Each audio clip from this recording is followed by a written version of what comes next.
Hi friends, మీ బరంపురం తెలుగమ్మాయి. ఈరోజైతే రాజవమింగ్ మండలంలో అయితే నూకాలమ్మ తల్లి జాతర అయితే చాలా బాగా జరిగిందండి. మేమైతే దర్శనం చేసుకోవడానికి వెళ్ళాము. ఇదంతా 1 కిలోమీటర్ వరకు కూడా ఇదంతా డెకరేషన్ అండి. ఇదంతా డెకరేషన్ అంతా బాగా చేశారంటే చాలా బాగా చేశారు. దర్శనం కూడా చాలా అంటే చాలా బాగా అయ్యింది. అలాగే పిల్లలు ఆడుకోవడానికి ఏంటి, పెద్దవాళ్ళు ఎంజాయ్ చేయడానికి ఏంటి, ఇవన్నీ కూడా చాలా ఉన్నాయండి. ఫుడ్ ఐటమ్స్, తీర్థం అక్కడ చాలా అంటే చాలా బాగుంది. లైటింగ్ అయితే చాలా బాగా డెకరేషన్ చేశారు.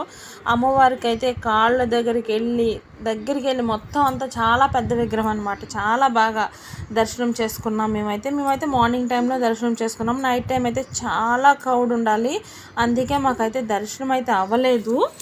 అలాగే ఫస్ట్ అమావాస్య రోజు అయిన తర్వాత మళ్ళీ తలుపులు వేసిస్తారు అమ్మవారికి. 5 days తర్వాత అయితే మేము దర్శనం చేసుకున్నాం మార్నింగ్ టైంలో.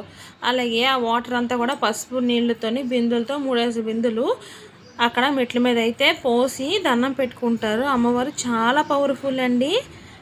మీరు ఎప్పుడైనా వెళ్తే అక్కడ కూడా దర్శనం చేసుకోండి. నచ్చితే లైక్ చేయండి, షేర్ చేయండి, సబ్స్క్రైబ్ చేయండి ప్లీజ్. లోపల వీడియో తీయడానికి అవ్వలేదు, అందుకే బయట నుంచి అయితే వీడియో తీసి పెట్టాను.